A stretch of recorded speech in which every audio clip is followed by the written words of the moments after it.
Bom, em primeiro lugar, contexto geral no qual nós, contexto histórico dos últimos 40 anos, ou seja, desde o fim da Revolução Portuguesa, e bom, eu diria desde 1976, mas fundamentalmente desde o final dos anos 70, a leitura da Revolução Portuguesa e, em geral, das revoluções como processo de mudança, tem vindo a ser feito num contexto ideológico que, como aí escrevo, estou simplesmente a ler, informa a maioria das visões académicas e mediáticas e que procura, em primeiro lugar, condenar a revolução, sempre e quando as revoluções, sempre quando elas põem em causa a hegemonia burguesa e a natureza capitalista da organização da sociedade. Eliminar a viabilidade real de elas poderem ocorrer em sociedades ocidentais, virem a poder de futuro ainda ocorrer em sociedades ocidentais, em que, dentro desta visão, claramente orientalista, já explico o que quero dizer com isso, são descritas como democracias consolidadas. É como se existisse, como se o mundo e a história dos últimos, pelo menos 30 anos, desde o fim desde a implosão do sistema soviético, desde 1989, a queda do muro, como se o mundo estivesse dividido entre umas quantas democracias consolidadas do Ocidente, que é outra vez uma visão colonial, e o resto do mundo pudesse admitir no resto do mundo, se pudessem admitir surpresas. Aí podem ocorrer revoluções, porque podem ocorrer revoluções em países árabes, porque são descritos como autoritários,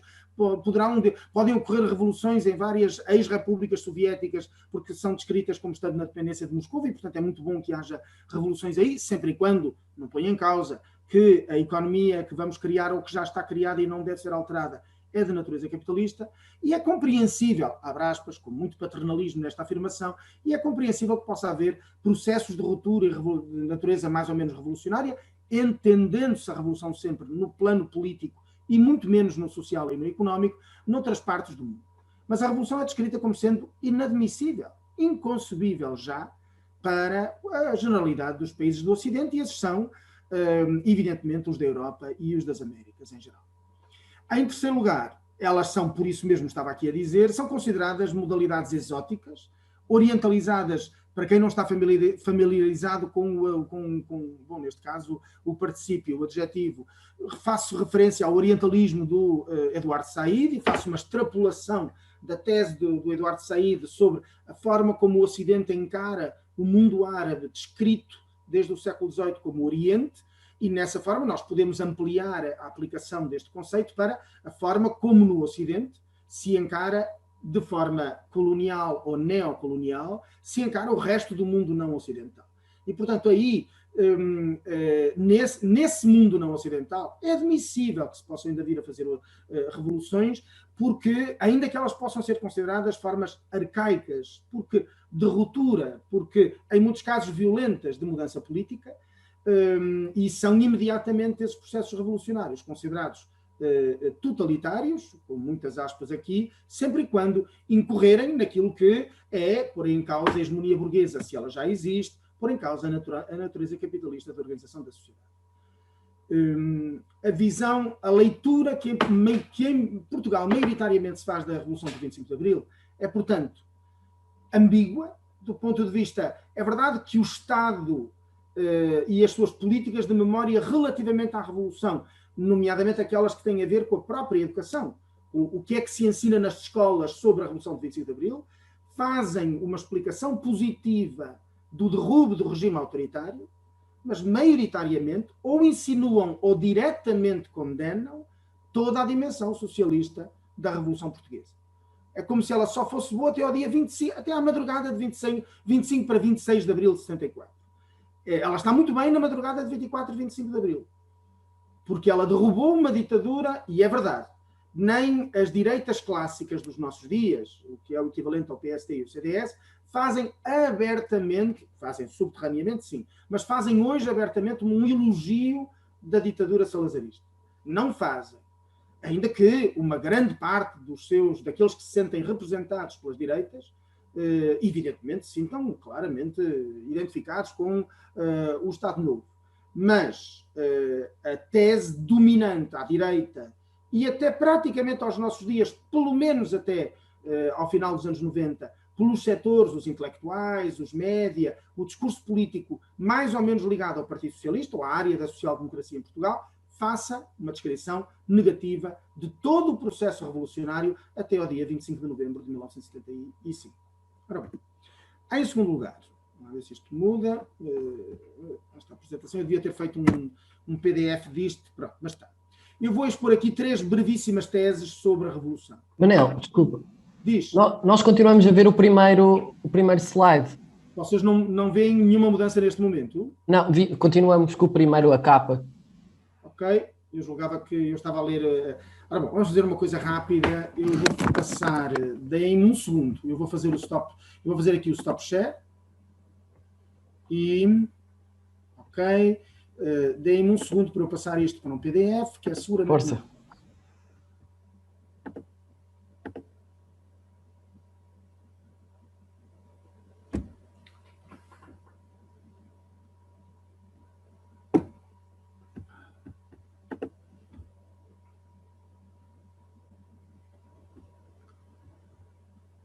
Certo?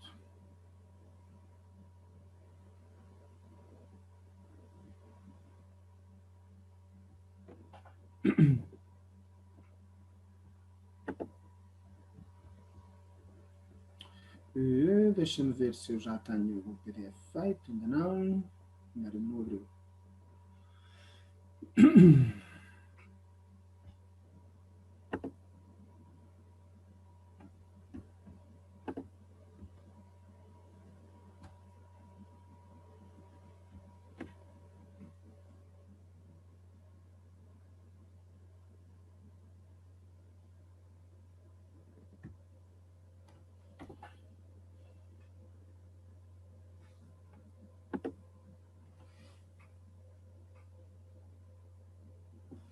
Opa.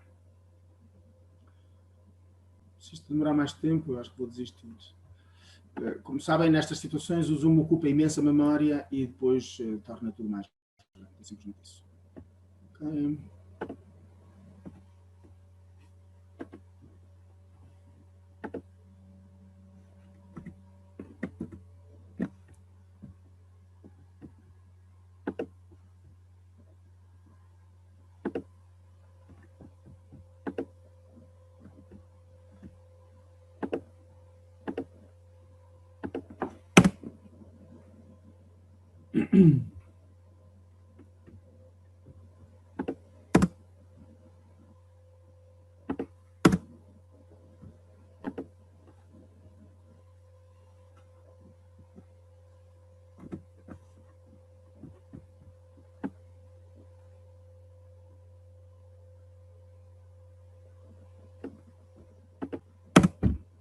Finalmente.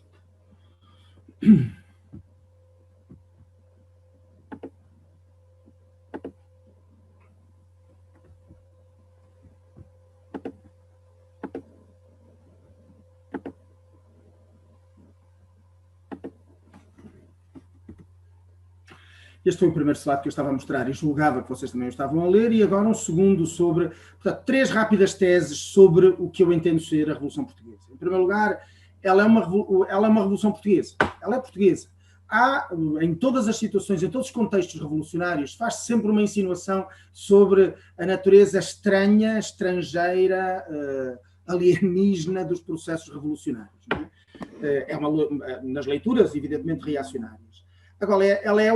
a Revolução Portuguesa, o processo de 1974-76, o processo de 1974-76 é produto claríssimo de 15 anos de mudança, bom, de mais até, desde o início dos anos 50, mas fundamentalmente de 15 anos nos quais se misturam uma mudança socioeconómica estrutural, com o processo de industrialização de massas, simultaneamente a terciarização e a urbanização da sociedade, e ao mesmo tempo o fenómeno mais maciço, de transformação mais rápida e intensa de toda a história contemporânea portuguesa, que foi a Guerra Colonial de 61-74.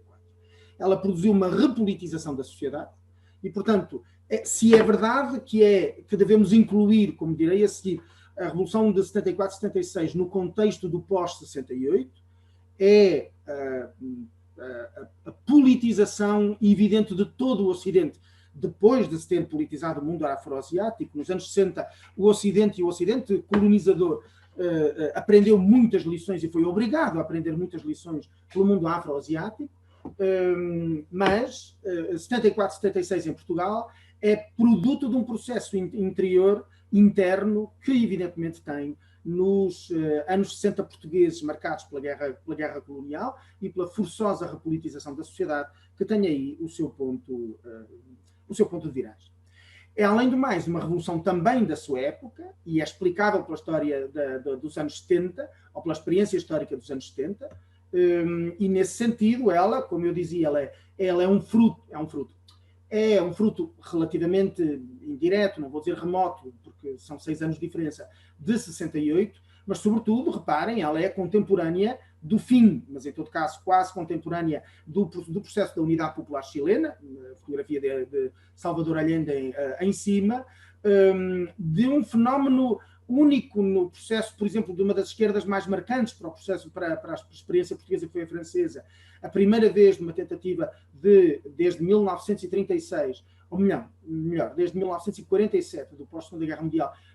de criação de um programa comum da esquerda francesa, é contemporânea rigorosamente da crise do Watergate e, portanto, da derrota norte-americana no Vietnã, da queda de Nixon, inscreve-se num momento em que a capacidade internacional dos Estados Unidos, do imperialismo americano, é a mais baixa do pós-1945. E, portanto, inscreve-se no pós-68, mas atenção,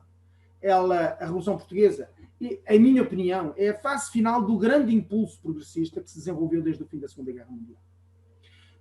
E, portanto, é o canto do cisne de tudo aquilo quando começou em 1945. Isso significa, a primeira, derrota do nazifascismo; em segundo lugar, o processo de descolonização; em terceiro lugar, todos os movimentos de emancipação e de empoderamento das mulheres, das minorias étnicas, de uma reorganização, e evidentemente, a par de todo o processo desde 1945, de um reforço da capacidade das classes trabalhadoras em determinarem o seu destino, que se verifica na sua capacidade de organização e triunfos políticos ao longo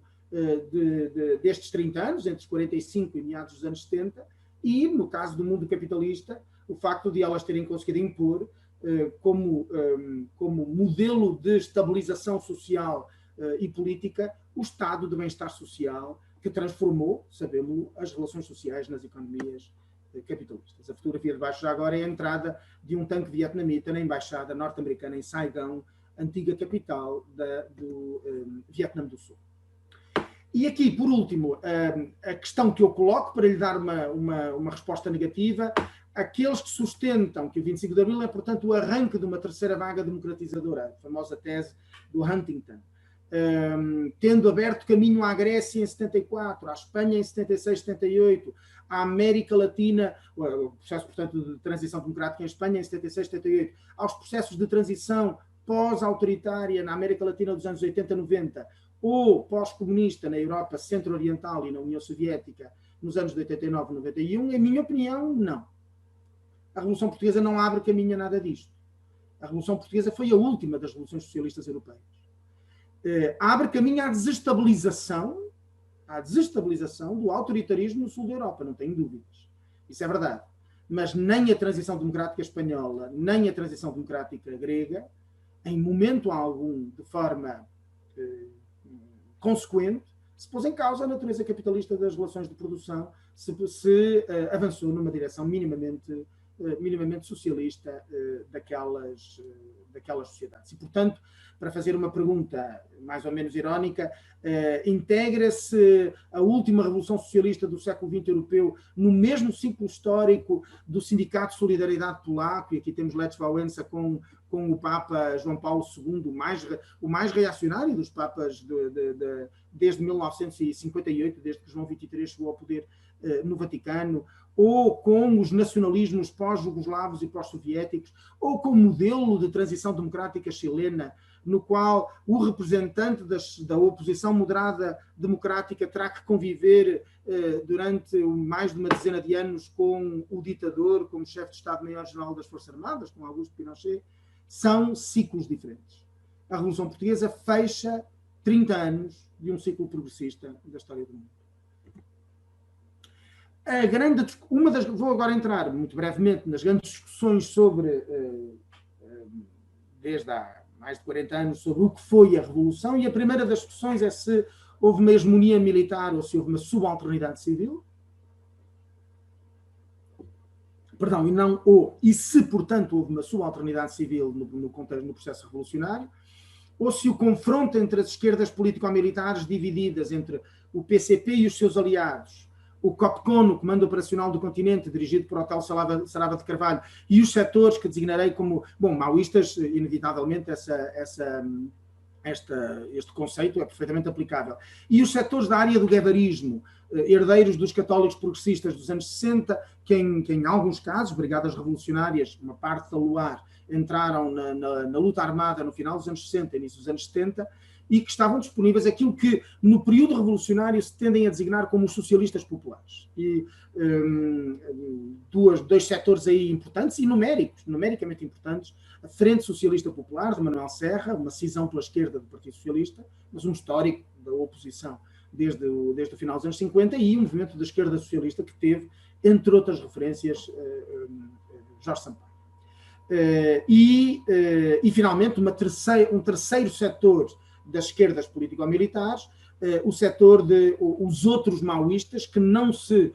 articulavam, nomeadamente com o setor maioritário da esquerda radical maoísta, a UDP, o PCPR e a UDP, e aqui estou-me a referir, por um lado, ao MRPP, por outro lado, a outras organizações ML, como o PCP-ML, a AOC, enfim. E, portanto, três setores diferentes das esquerdas político-militares que propugnavam por formas diferentes da chamada Aliança Povo-MFA, mas que não partilhavam o mesmo projeto político, e uma ampla e gradualmente consolidada coligação de socialistas e das direitas, incluídos setores moderados do MFA, aos quais se juntam, em nome do anticomunismo, a hierarquia católica e a ultradireita armada. São eles que estão organizados, ou melhor, ainda estão divididos, mas já estão organizados estes últimos setores, no 11 de março de 1975, e passarão a articular-se entre eles no verão quente,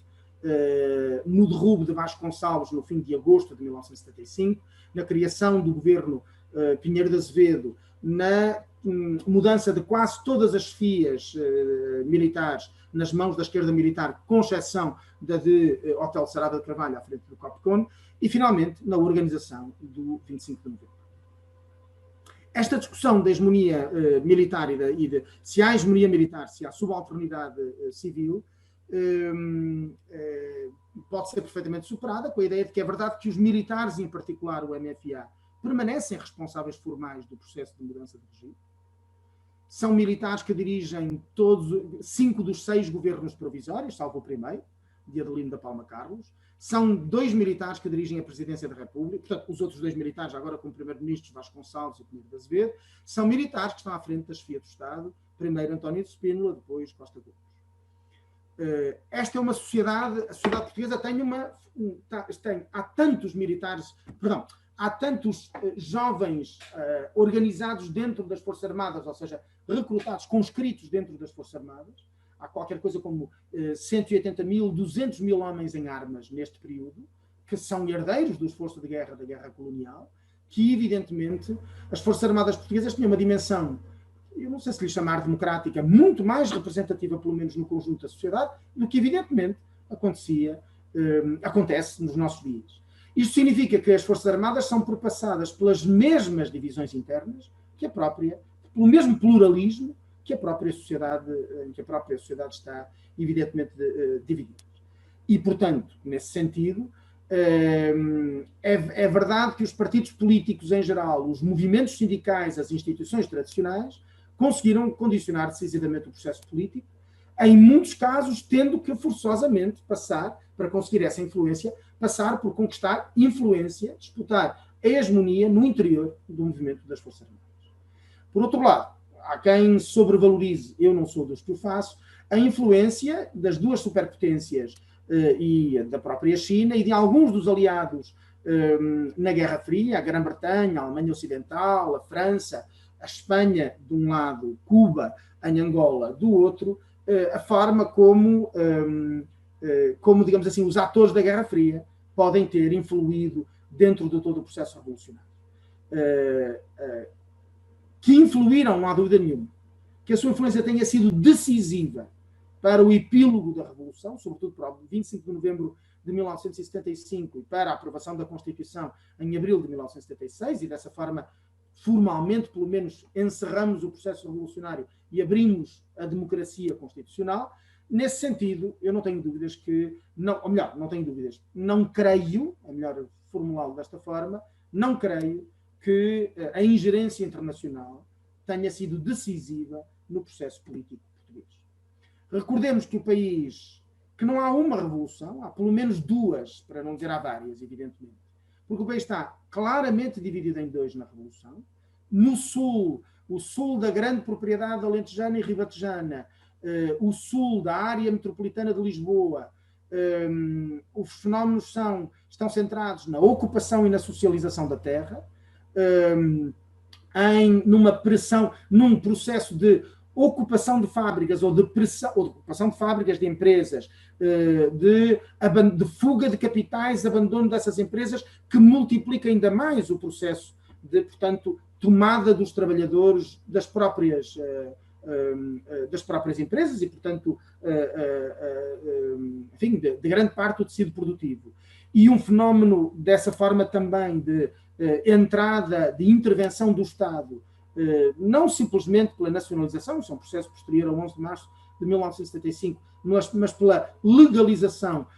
daquilo que é o controle operário, a organização das comissões trabalhadoras que tomam conta das próprias empresas, sobretudo em situações nas quais há um claro abandono por parte do capital.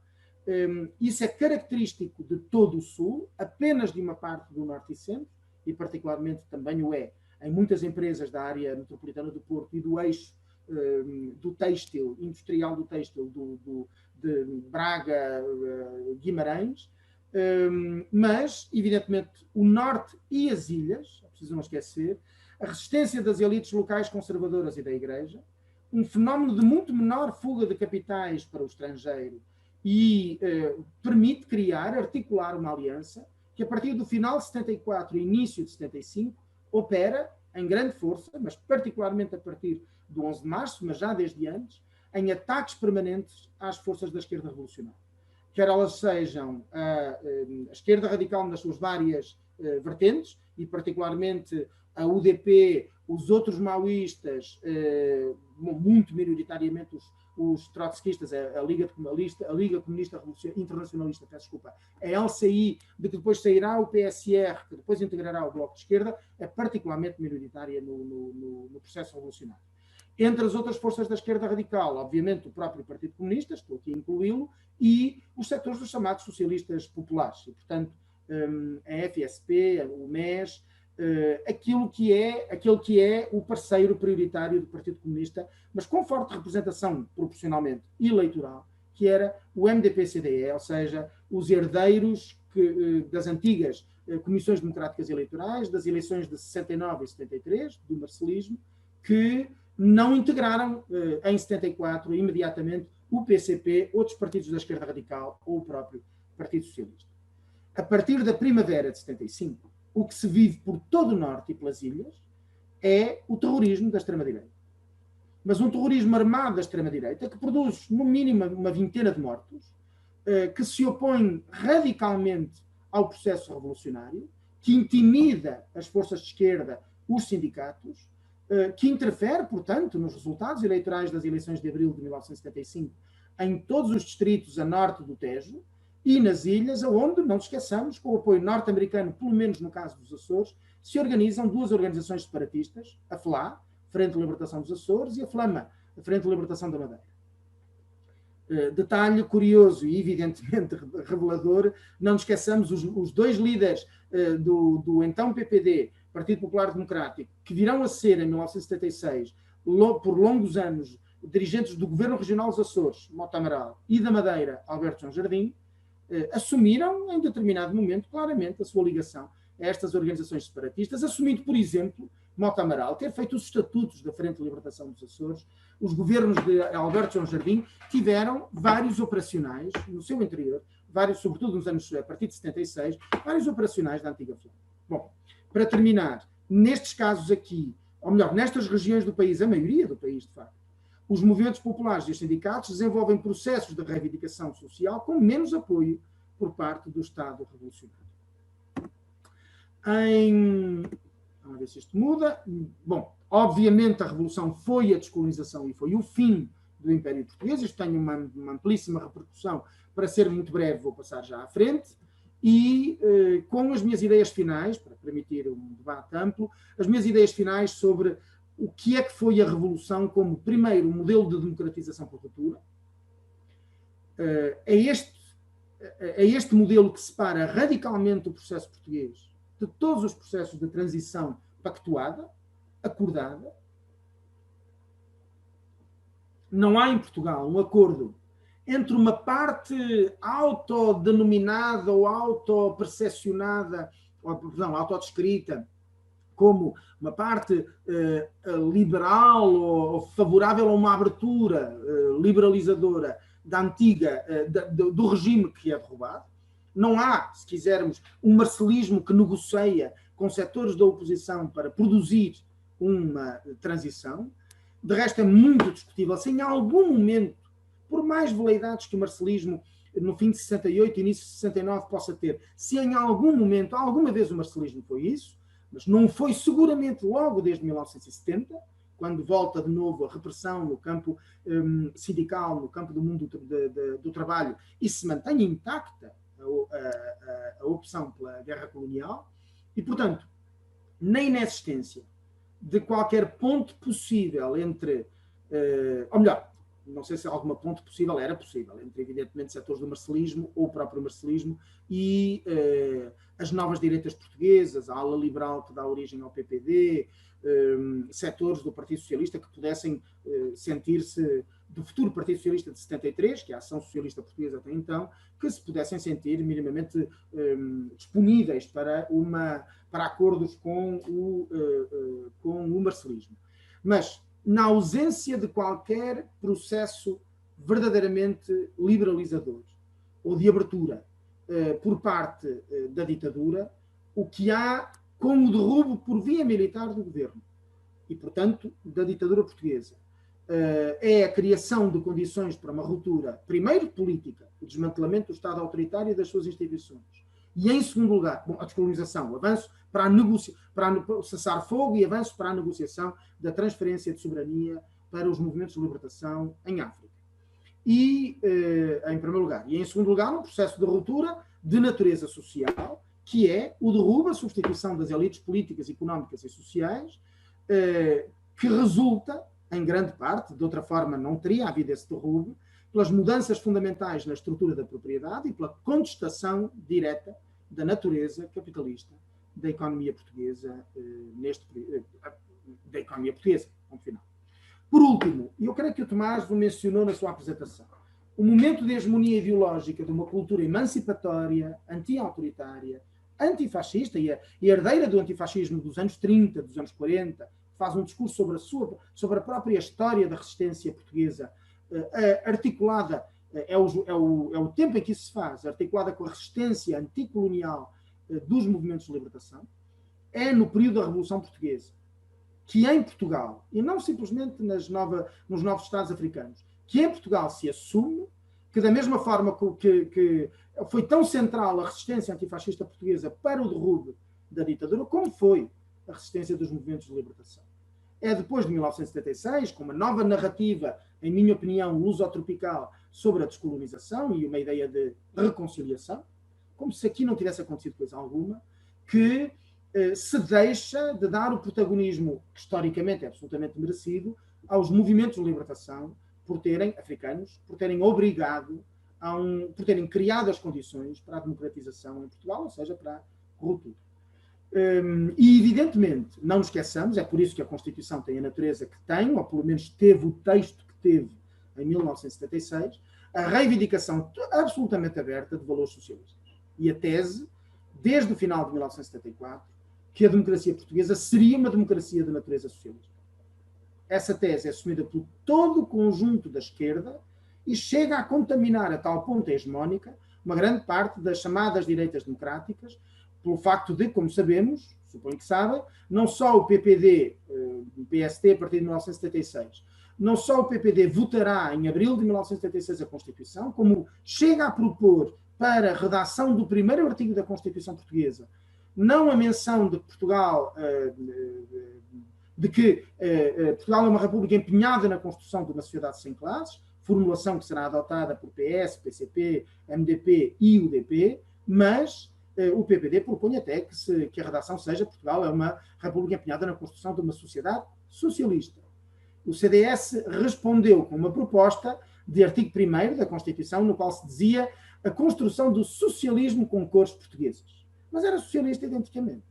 Não nos esqueçamos que o segundo dos adjetivos do Centro Democrático e Social é ser social, evidentemente. Bom, é uma democracia centrada, baseada numa dupla legitimidade. É uma legitimidade revolucionária, de origem militar, necessariamente porque foi o movimento das Forças Armadas, mas ratificada por via eleitoral. Esta eterna discussão se as eleições de 1975 rompem a legitimidade revolucionária e a legitimidade eleitoral supera ou não a legitimidade revolucionária, que é habitualmente uma discussão alimentada justamente desde os setores que depois vieram a configurar todo o poder político em Portugal a partir de 76, o PS e a direita, é uma discussão centrada na ideia de que as eleições, quer dizer, que no fundo leem os resultados eleitorais de 1975, entendendo que existiria qualquer coisa como 3/4 dos portugueses que teriam votado PS, PPD, CDS e outros partidos da direita, e portanto seriam favoráveis a uma liberal democracia, uma democracia liberal. E depois haveria o Partido Comunista, o MDP e o resto da esquerda radical, que pretenderia, bom, na visão deste campo, que pretenderia uma ditadura comunista, barra uma sociedade totalitária, barra uma Cuba à portuguesa. Expressão que muitas vezes Mário Soares, António Reis, historiador do Partido Socialista, muitas vezes usará para designar, digamos assim, os projetos, por vezes designados como anarcopopulistas, por vezes normalmente designados abertamente como comunistas, para a democracia portuguesa por parte das esquerdas radicais. E aqui estou a incluir, insisto, setores muito diferenciados, que vão do PCP, MDP, até ao resto da esquerda radical. Bom, nesse sentido, essa visão, essa leitura dos resultados eleitorais de 1975 ofusca, ou obscurece, peço desculpa, omite o facto de às eleições constituintes de 1975, todos os partidos da esquerda, incluído o Partido Socialista e o Partido Popular Democrático, e o PPD, o maior partido da direita, será, e ainda hoje é o maior partido da direita em Portugal, nunca deixou de ser, em todo o percurso eleitoral desde 1975, todos eles se apresentaram sob a bandeira do socialismo e da construção do socialismo. São duas formas de lermos os resultados eleitorais. Pergunta, se me perguntarem a mim, mas eu não estou de acordo que, em última instância, nós sabemos que desde 1976 PS e os partidos da direita criam de facto a construção de uma democracia liberal, tradicional, prototípica, semelhante àquilo, linguagem já de 76 e dos anos seguintes, semelhante àquilo que era uma democracia ocidental, era a linguagem nas campanhas eleitorais destes partidos. Sim, eu estou plenamente de acordo. Mas sei também que em 1975 não foi assim que se apresentaram às eleições. E, portanto, a minha interpretação, e podemos discuti-la, é que a nossa é uma democracia com dupla legitimidade. Nunca deixou de ter uma legitimidade revolucionária, ela está no preâmbulo da Constituição Portuguesa e permanece, mesmo que a última das instituições criadas pelo processo revolucionário, o Conselho da Revolução, tenha desaparecido,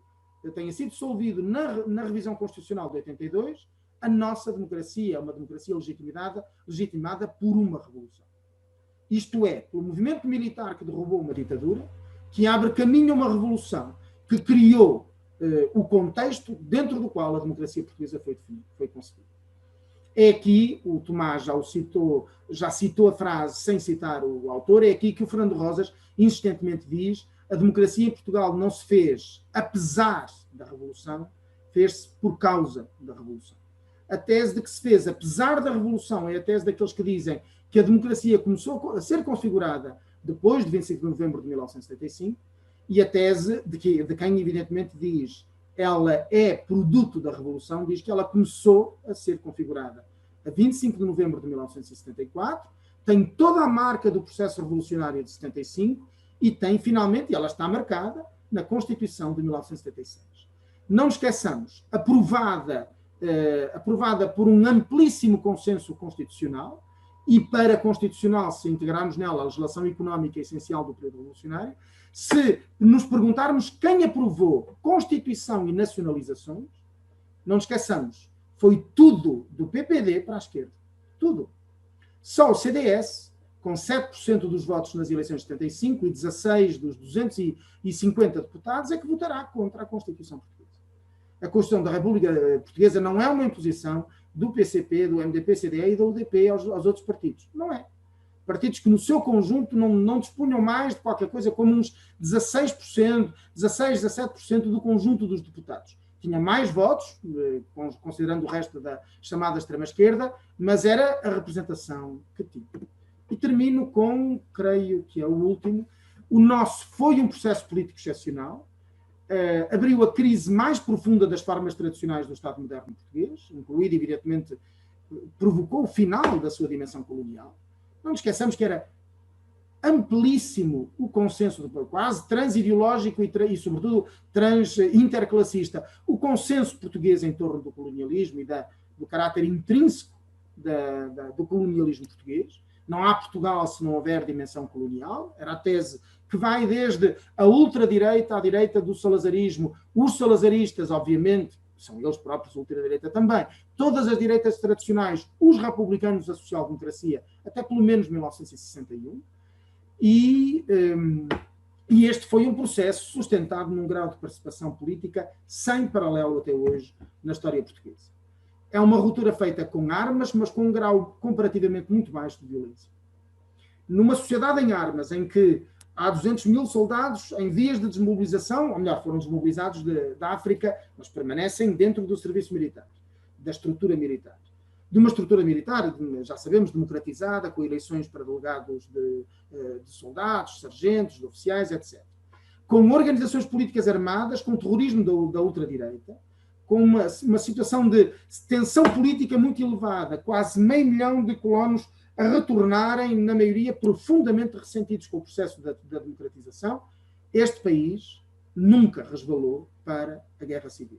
Por mais que a descrição que a memória da direita e, em muitos casos, da social-democracia portuguesa nos fazem da Revolução, foi como se nós tivéssemos vivido, ou como se eles tivessem sido submetidos a uma espécie de terror jacobino, de terror revolucionário, entre 1793, terror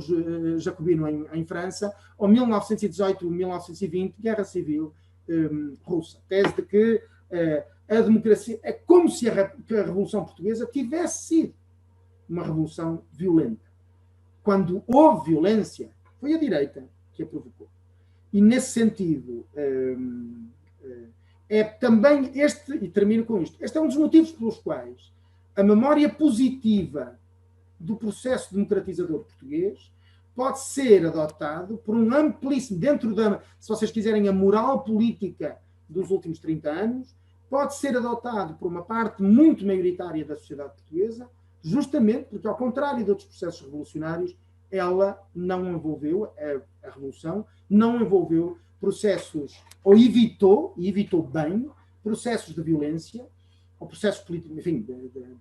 de violência política, mesmo quando a Revolução foi provocada, o 28 de setembro, o 11 de março, o verão quente, o 25 de novembro, e em todos os casos evitaram-se banhos de sangue que, se a terem existido, teriam marcado indelevelmente a memória, de forma negativa, a memória da Revolução Portuguesa. Ora bom, fico por aqui na minha apresentação.